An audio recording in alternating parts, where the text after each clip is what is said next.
नमस्कार दोस्तों, आज आप देख रहे हैं मुझे YouTube पर जगह है 7 नंबर स्टॉप भोपाल। बहुत अच्छा लग रहा है यहाँ का। देखिए हमारे साथ आइए।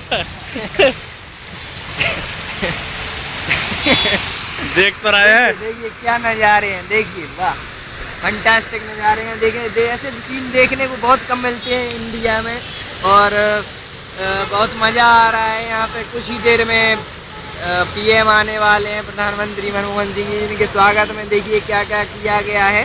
और यहाँ पे कांग्रेस की राष्ट्रीय कार्यकारिणी की बैठक होने वाली है। चंद मिनटों में प्रधानमंत्री जी पहुँच जाएंगे और आप देखेंगे यहाँ का गजब का नज़ारा। और देखिए